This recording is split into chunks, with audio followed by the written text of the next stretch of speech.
ce film, j'aimerais ouvrir quelques questions, notamment donc questionner le dispositif du film de Denis Garand, sa mise en scène et ce qu'il va raconter. Donc oui, voilà, qu'est-ce que ce dispositif amène-t-il? Quel est un peu le discours du film? C'est les questions qu'on va essayer d'approfondir avec vous. Donc voilà, donc premièrement, comment Denis Garand filme-t-il? La première chose qu'on remarque, c'est la simplicité de son dispositif et de la caméra. Caméra à l'épaule seule, avec un micro.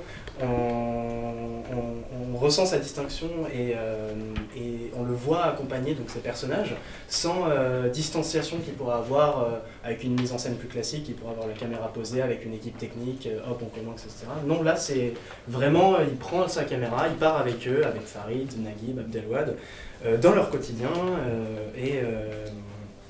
et juste capturer donc, des moments et leur poser des questions. Et c'est ça qui va très bien en fait à son cinéma, c'est juste la caméra à l'épaule, qu'on ressent juste lui qui se balade en Nez-sous-Bois avec eux, dans le métro et autres. Et donc du coup, ces images, vraiment, elles ne prennent pas du recul par rapport à ce qu'on voit, mais vraiment, elles vivent, enfin on vit le moment avec lui. Et surtout Denis Garand, donc vit ce moment, sa présence est super importante dans le film, et donc du coup, c'est un peu ce qui requiert du cinéma vérité en fait. Le cinéma vérité, par exemple Edgar Morin, donc sociologue qui a travaillé avec Jean Rouch, donc aussi cinéaste dans la continuité du cinéma vérité et du cinéma direct, écrit dans son ouvrage Pour un nouveau cinéma vérité, le cinéma ne peut-il pas être un de ces moyens de briser cette membrane qui nous isole les uns les autres, dans le métro ou dans la rue, dans l'escalier de l'immeuble? La recherche du nouveau cinéma vérité est du même coup celle d'un cinéma de fraternité. Donc c'est vraiment essentiel dans question d'identité, c'est de voir et de suivre et de ne jamais prendre vraiment de distanciation, mais d'être toujours au courant, enfin d'être toujours présent avec eux. Et cette question de fraternité est importante, je veux dire, même, ou alors en reprenant l'escalier de l'immeuble, il va filmer l'escalier de Nez-sous-Bois avant de partir en boîte à Paris. Enfin, c'est des moments très importants et très forts dans le film qui vraiment créent cette fonction de fraternité, d'intimité. L'intimité, c'est un gros point très important du film parce qu'on ne ressent jamais le besoin d'obliger les personnages à dire quelque chose, mais toujours les accompagner. C'est un gros point d'ailleurs que fait Garand dans son cinéma, c'est sa posture en fait, et sa posture de cinéaste dans sa mise en scène. On a précédemment dit dans la présentation qu'il est humble et discret, il suit ses personnages et il ne les dirige pas, il ne va pas dire une mise en scène comme ça, même à un moment assez fort du film, un des moments du film, je crois il filme Farid et il lui dit je vais au fond, il fait ouais vas-y va au fond, enfin on entend, c'est cette mise en scène qui se met en place, il va jamais essayer de cacher quelque chose mais toujours tout montrer, enfin en tout cas dans sa majorité, que ce soit même rentrer dans le métro où les gens regardent la caméra, etc. On n'a pas l'impression que c'est fallacieux, on a vraiment l'impression que c'est vrai, c'est véritable. Et donc du coup il va accompagner ses personnages et d'une certaine manière, il nous accompagne aussi. Il sert d'accompagnateur au personnage, mais à nous, qui va donc, du coup accompagner par son image. C'est une véritable balade cinématographique en fait, qui se fait, et on n'a pas l'impression que le sens est donné par de la mise en scène fallacieuse, entre guillemets. Et donc du coup, il remet toujours en question la légitimité de son cinéma. La légitimité, c'est des questions qu'il pose, est-ce que j'ai le droit de filmer ça et autres? C'est un des derniers points aussi que j'aimerais venir à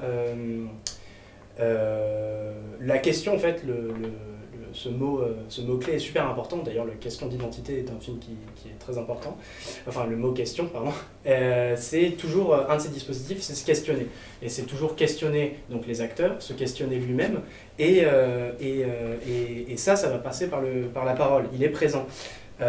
Il se cache jamais et en fait même s'il est discret, il est pour autant très important, enfin sa place dans le film est très importante à se ressentir. C'est d'ailleurs lui-même, il dira sur son propre cinéma que le problème n'est pas d'être discret ni d'être derrière la porte, mais d'être plus là. Notre problème, c'est de filmer par rapport à quelqu'un d'autre. Le grand absent de cette histoire, c'est le spectateur. Nous sommes en train de faire quelque chose pour quelqu'un d'autre qui est signifié par la caméra. Donc c'est une place qu'on doit se prendre aussi, c'est se questionner comment est-ce qu'on prend part au film, et ça Denis le fait par, je dis Denis parce qu'on se connaît bien, Denis le fait par les questions qu'il va poser à ses personnages, à lui de sentir, enfin même les en fait ces interactions qu'il peut avoir entre comment ça va Denis, t'as bien dormi et autres. Ça, c'est quelque chose où nous, on se sent présent dans le film. C'est un gros point, et c'est l'intimité, c'est quelque chose qui est judicieux et enfin, essentiel à son cinéma. Et pour finir, et après laisser la place à Marc de continuer notre discussion, c'est ce que va dire Patrick Laboutte, critique de cinéma, quand il parle du cinéma de Denis Guervant.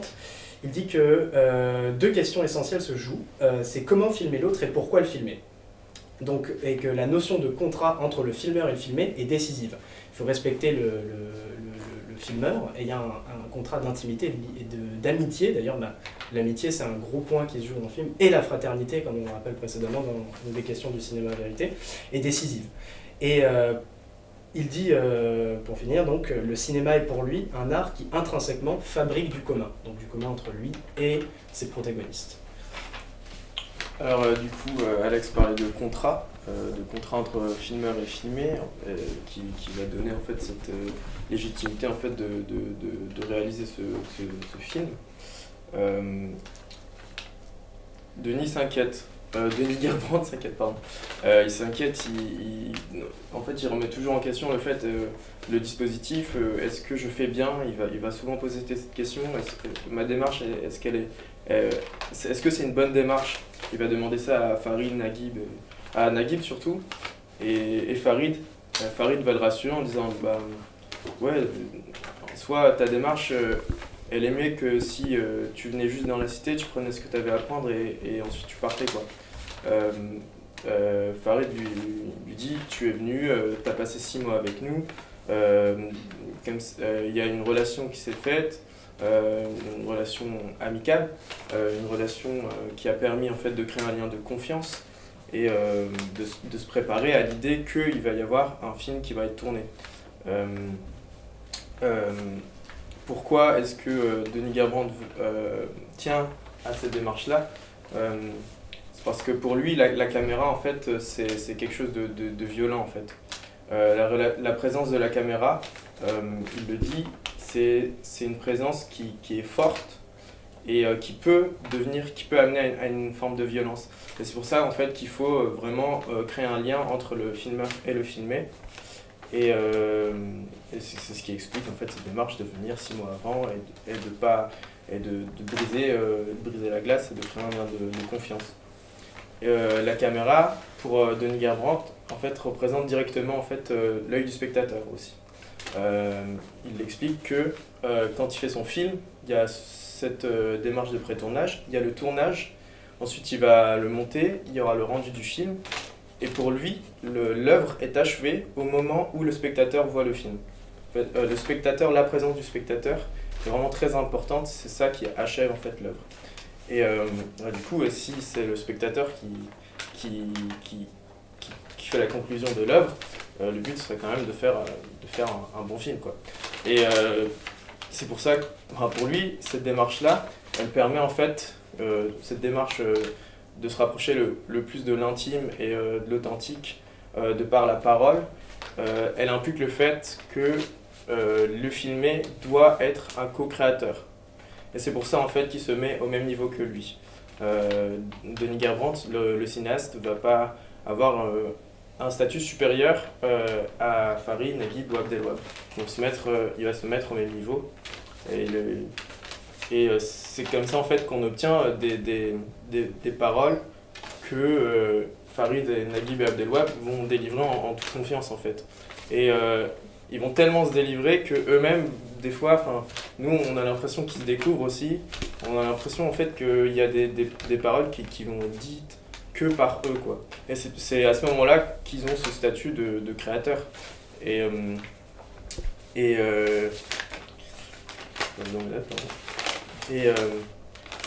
Cette démarche en fait de se mettre au même niveau, ça permet d'atteindre une dimension vraiment authentique, sociale et humaine. Et moi je parle en mon nom, du coup j'ai la sensation en regardant ce film en fait, plus on approche, plus on cherche à avoir l'intime et à l'authentique, plus on essaie de s'approcher de l'authentique, plus on va avoir une dimension, on va atteindre une dimension poétique. Dans le sens où, enfin moi j'ai ressenti, par exemple Farid, Naguib et Abdoulab, c'est vraiment des personnages, c'est des super beaux personnages en fait. Dans le sens où, je sais pas si vous l'avez ressenti, mais les trois frères, j'ai l'impression qu'on peut leur associer un genre d'archétype ou un personnage de conte un peu. Je sais pas, enfin, par exemple, Farid, pour moi, c'est vraiment le personnage du poète qui assume un peu le fait qu'il est un peu en marge de la société, qui va expliquer plus ou moins de manière explicite qu'il a fait un peu de petite délinquance. En plus, en fait, il va être là et il va dire, il le dit en plus dans le film, ah, bah, ça me rend poète quand je vois ça, c'est le mec émotionnel, celui qui va chantonner, voilà. Et puis Abdelwahab, c'est le jeune qui a encore tout à découvrir, c'est celui qui va aller à l'université. Voilà, moi j'ai un peu, quand j'ai vu le film, je me suis un peu fait des images dans ma tête, quoi.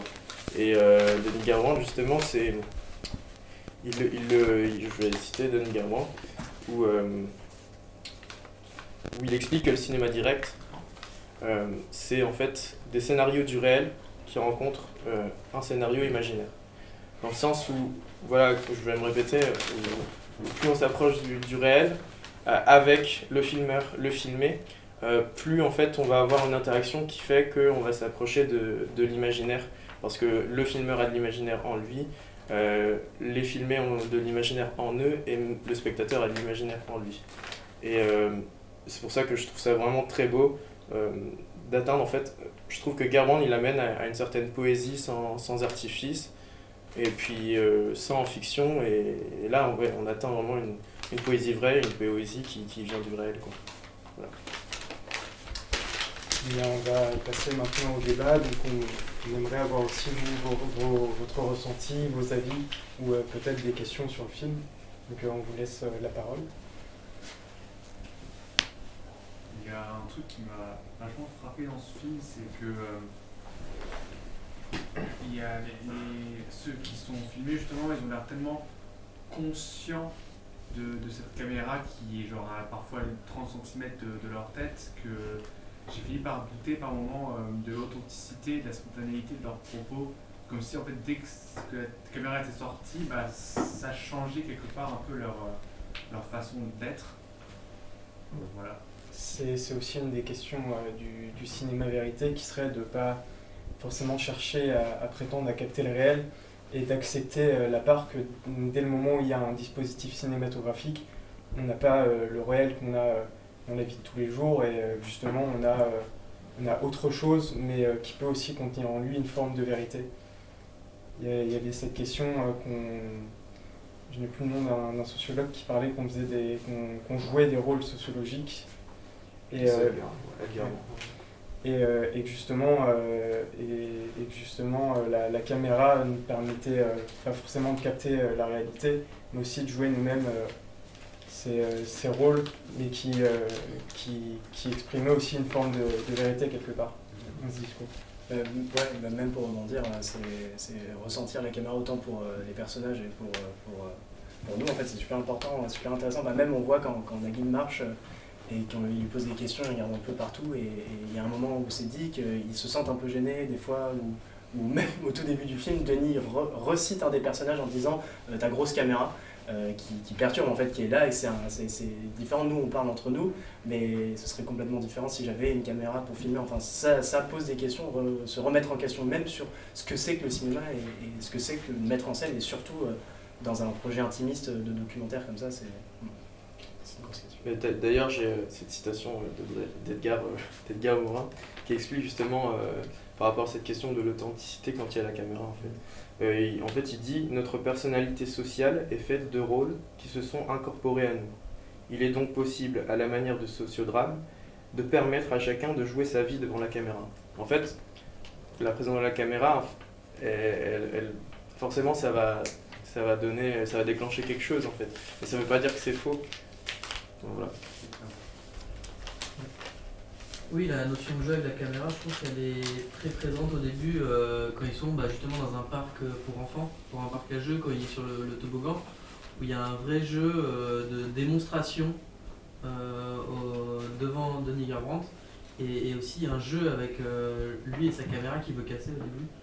Je pense que cette idée elle est là au début, mais que petit à petit elle disparaît parce qu'il commence à être plus personnel quand il est poète au bled ou quand il parle de leurs études. Mais je pense que c'est une notion qui est au début là très présente et que Denis Garbrandt veut peut-être nous faire ressentir, nous mettre face à cette réalité-là de son dispositif. Mais en même temps, on sent qu'elle s'amenuise, je trouve.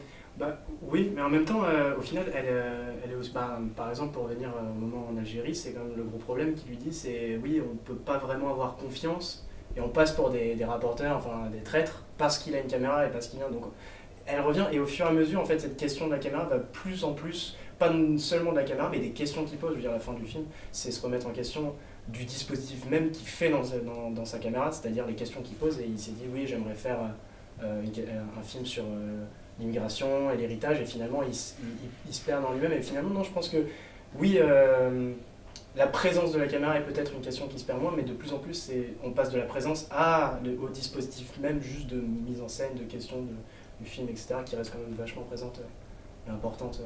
Puis le choix aussi de garder au montage ce genre de discussion sur le dispositif, et aussi ces discussions sur la caméra, c'est quelque chose qui est pas anodin. Et je trouve que oui, on dirait c'est plus les questions de la présence de la caméra, chose peut-être un peu moins, un peu toujours sur le moment où ils sont en Algérie, mais qu'il y a aussi toujours des questions de dispositif qui se posent tout au long du film. Ouais. Moi, j'ai pas tant pensé à la présence de la caméra. En fait, j'y pensais au début. Par exemple, la scène où il se filme dans la vitre de voiture. Là, on voit vraiment une manière de se dissocier de la caméra. Mais après, j'ai vraiment vu le regard subjectif, en fait, du réalisateur lui-même et plus sa présence à lui qui dérangeait, au-delà de la caméra, comme si la caméra était devenue lui, quelque part. Et il y avait vraiment, je sais pas, j'avais vraiment l'impression d'être au milieu d'eux et de partager un peu ce quotidien avec eux, parce que j'avais l'impression de moi aussi devenir un peu une part de la caméra. Enfin, c'était très bizarre. Ouais, c'est totalement ça. Enfin, moi, c'est ce que j'ai grave ressenti dans le film. Et c'est vrai que ça fait un peu l'amorce de le voir au début, prendre son reflet, voir la caméra et lui, et finalement, au fur et à mesure, c'est ce mélange même de lui qui devient objet caméra. Ouais, c'est super important, c'est vrai. Oui, moi je me demandais quelle est l'importance du montage dans ce genre de documentaire, parce que effectivement il essaie de montrer quelque chose de très authentique, il se veut très proche, finalement il crée une relation presque amicale avec les personnes qu'il va filmer, avec, je suppose, l'objectif de montrer vraiment une certaine réalité, mais finalement il a dû filmer des heures et des heures oui, il a dû filmer très très longtemps, et au final c'est lui qui fait des choix. Donc voilà, forcément c'est très subjectif, malgré tout c'est un documentaire, mais c'est forcément très subjectif parce que les choix de montage sont primordiaux. Est-ce qu'il essaie pas d'influencer aussi après, de montrer ce qu'il a envie de montrer? Après, je pense qu'il fait... de toute façon, quand on fait un film, on est obligé de faire des choix à un moment. Il a la démarche d'essayer d'être le plus neutre, peut-être le moins subjectif, mais il est obligé à un moment de faire des choix. Et je trouve que dans le choix de ce qu'il garde, il garde aussi du pour, du contre, des choses qui vont peut-être dans son sens de ce qu'il pensait, où il se remet en question. Et là-dessus, il a peut-être essayé de montrer de la nuance, si c'est à défaut d'éviter toute subjectivité, de quand même essayer de garder de la nuance et de s'en approcher un maximum. Mais oui, il est quand même obligé de faire des choix de montage. Et oui, la question se pose, est-ce que c'est pas aussi une barrière à la subjectivité? On sait combien d'heures il a filmé? J'ai pas trouvé, mais je pense beaucoup. Sachant que ouais, au montage, non, on était écrit, c'est pas lui qui a, enfin il a monté avec une, je crois que c'est une ou un monteur professionnel. Donc à se dire aussi que c'est pas lui qui a tout fait non plus. Enfin le tournage c'est lui, mais après la post-production c'est avec d'autres personnes, donc il peut avoir, oui, ça à se remettre en question aussi. Il a filmé en pellicule, hein, donc il y a probablement moins d'heures que pour des projets de films documentaires d'aujourd'hui. Mais par rapport à la subjectivité, je me dis que dans le film, il a quand même gardé des critiques de son dispositif et de sa démarche. C'est assez important de le dire, dans le sens où il se pose vraiment la question de est-ce que je... Forcément, en fait, il y a cette subjectivité-là qui va rentrer en compte, mais il se pose la question de est-ce que j'ai bien fait mon travail quand même. Et à toute fin, il y a quand même l'équipe qui lui dit t'as quand même brisé notre intimité, quoi. Et je pense que c'est quand même intéressant le fait qu'il ait gardé ça dans le sens où il veut rentrer dans l'intime, dans l'authentique, et Naguib lui dit ouais, on se délivre, et puis j'ai l'impression de briser mon intimité.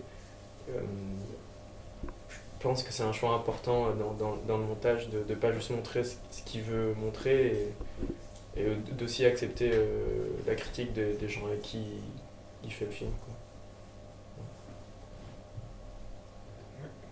Ouais, moi c'est ça qui me fait adhérer à ce cinéma, en fait, ce discours méta-réflexif, le discours sur l'œuvre elle-même, il balaye un peu la question de la subjectivité, parce que de toute façon, pour moi, l'objectivité à 100% n'existe pas. Et ce qui me fait adhérer aussi, c'est aussi les capacités humaines que ça demande pour réussir à avoir des témoignages et on les voit articuler leurs pensées, galérer, parler, prendre tout leur temps pour parler, pour avoir ce résultat. Je pense qu'il a dû quand même avoir des bonnes qualités humaines pour se les faire en ami. C'est ce qui me fait assez sourire. Oui, tout l'intérêt de son repérage très long, où à la base il ne pensait pas forcément se centrer autour de ces trois personnages. Donc il a rencontré un peu tout le monde dans la cité, il s'est fait d'autres amis, et même eux, il a pas traîné longtemps avec eux. C'est quelque chose d'assez important pour capter ce genre de truc. Et oui, aussi laisser la place au personnage d'articuler un discours, c'est assez important, surtout que la caméra, comme il le dit lui-même, ça peut être quelque chose d'intimidant, et il faut essayer au maximum que ces personnes se sentent à l'aise. Mais surtout qu'en plus, ouais, sa subjectivité, vraiment, elle se ressent dans les questions qu'il pose. Enfin, ça va de questions super intimes à juste on va en boîte à Paris. Tu vois, je pense que jouer sur plusieurs questions, qu'elles soient moins intéressantes ou plus intéressantes, c'est ça qui fait vraiment ouais, comme tu dis, les qualités humaines du film, en fait. C'est pas vraiment... le film aurait pu totalement être assis dans une pièce et dire voilà, c'est quoi ton intégration, puis juste filmer l'entretien, ce qui aurait vraiment fait défaut au film, je pense, sincèrement. Ouais, voilà, c'est ça. Il fait pas comme s'ils étaient devenus amis pour la vie. Non, bah non. Il n'y avait plus de distance entre eux, et que faire un film devenait alors quelque chose d'évident, de naturel, de simple, pas du tout. Il rappelle toujours à quel point c'est difficile, c'est problématique et susceptible d'être remis en question. Il travaille beaucoup là-dessus.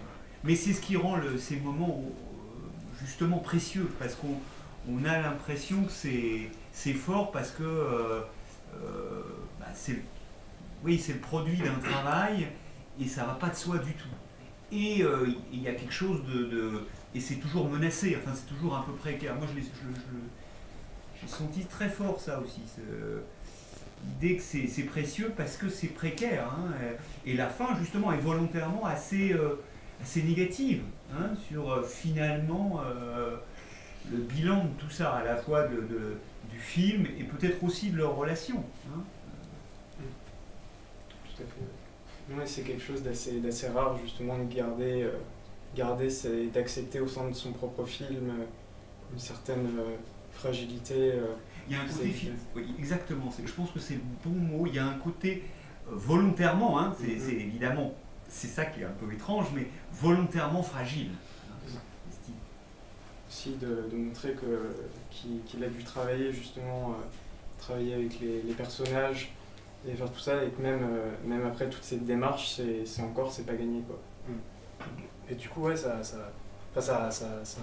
rentre encore plus dans la mise en abîme de se questionner. Et même nous, quand on finit le film, on se dit, surtout pour finir sur une note là-dessus, on se dit, mais vraiment, qu'est-ce que c'était le film, quel était le sujet vraiment. Enfin, on rentre, oui, on voit la vie de ces gens et autres, mais ça remet en question un peu tout ce qu'on a pu voir dans les 55 minutes du film. Et aussi, qu'est-ce qu'on peut faire en tant que spectateur de ce qu'on vient de voir, de ne pas le prendre au premier degré comme peut-être un témoignage sociologique, mais aussi mettre une distance vis-à-vis de ça. On a quelque chose qui a été filmé qui n'est pas forcément une réalité, mais qui est le produit, le produit d'un dispositif, et vraiment un film, quelque chose qui est un peu à part. Et aussi, est-ce que les gens ont dit des choses justes, est-ce qu'ils ont vraiment bien articulé leur pensée, est-ce qu'il ne faut pas mettre un peu de distance aussi vis-à-vis de ça, pas le prendre trop peut-être au premier degré. Et puis il y a la fragilité de la démarche aussi. D'un côté, il y a Farid qui va rassurer Denis Gerbrand sur sa démarche. Ça va, tu t'y es quand même bien pris. Mais pendant tout le film, on va lui dire t'es un étranger, t'es un intrus, tu veux trop en savoir, Denis. Et du coup, cette fragilité, on la retrouve ça aussi entre une relation il le charrie, mais ça veut dire quelque chose quand même. De dire, de toujours rappeler, t'es quand même pas de chez nous, quoi. Cette fragilité-là, je pense qu'il y a une empreinte forte dans ce film-là. Il y a quand même une idée, il me semble, après vous ne serez pas d'accord, quand même, qui traverse le film, qui est dans le titre, question d'identité. C'est l'idée quand même que ces jeunes, moi j'ai compris, qu'ils refusent qu'on leur assigne une identité et une seule. Il y a quand même cette idée-là, non? Oui, c'est quelque chose qui s'exprime quand même, et qui est assez, mais même chacun a peut-être pas forcément le même rapport les uns avec les autres. Quand on voit avec la discussion avec les parents, quand ils sont en Algérie et qu'ils leur disent non, mais il faut que tu fasses un choix, et qu'il y en a un qui dit non, moi j'ai pas envie de faire de choix, j'ai mon héritage, j'ai ma vie en France, et je peux tout à fait faire les deux. Il y a aussi peut-être une volonté de ne pas se positionner ou de la même façon que les ont fait leurs aînés, mais d'un autre côté ils disent il y en a un qui dit qu'il refuserait peut-être une place en tant que français complètement assimilé, ou d'autres qui disent qu'ils vivent très bien avec le statut d'immigré. Oui, il y a quelque chose d'assez ouvert sur cette question de l'identité. On ces jeunes est peut-être moins marqué que... Même s'il reste une zone de flou, en fait. C'est d'ailleurs même sur quoi s'ouvre le film. Ils disent... pas s'ouvre le film, mais il y a une question ils disent ouais, on s'est jamais remis en question par rapport à ça. On s'est jamais posé ce genre de questions sur notre identité, sur où est-ce qu'on appartient, et au fur et à mesure... Et c'est vrai qu'il s'attend vers un discours sur... au final, il ne cherche pas à être forcément à pencher d'un côté ou de l'autre, mais juste de vivre, en fait, tout simplement. Et ouais, c'est... Enfin, je sais pas ce que tu as. Je pense que il y a vraiment la difficulté de choisir son identité, elle se fait sur plusieurs... il y a plusieurs éléments, en fait. Il y a la pression sociale du coup... des gens qui ne considèrent pas comme français, Farid, Abdelouab et Naguib. Il y a la pression des gens qui sont en Algérie et qui nous disent il faut que tu fasses un choix, ou de la famille, mais il y a aussi le poids de se poser la question, parce qu'ils le disent aussi dans le film, administrativement t'es quoi? Et on a l'impression qu'en fait c'est le papier qui va définir ton identité. Et justement, il y a Naguib qui est algérien, parce que à quelques années, la loi a fait que il peut pas être français. Abdelouab, lui, il a la double nationalité. Il y en a un autre qui a que la nationalité française. Et il y a ce poids-là du papier qui fait que ça veut dire que tu es telle ou telle nationalité ou tu es telle ou telle identité en fait. Ta nationalité fait ton identité. Et cette pression-là, ils la rejettent complètement. Ils n'ont pas envie de choisir et ils le disent non, c'est pas un papier qui va dire qui je suis. Ce qui va dire qui je suis, c'est ma famille, ce que je vis et ce que je fais en fait en tant que personne. Donc, ouais. Et ils répondent pas. En fait, il n'y a pas une réponse claire de qui je suis. C'est j'ai pas envie de faire le choix et j'ai envie de faire de vivre ce que je vis en fait. Et c'est ça qui va faire ma personne en fait. D'autres questions? Non. On va s'arrêter là. On vous remercie tous d'être venus et on se retrouve la semaine prochaine pour la projection de Eine ruhige Jacke. Bonne soirée à tous.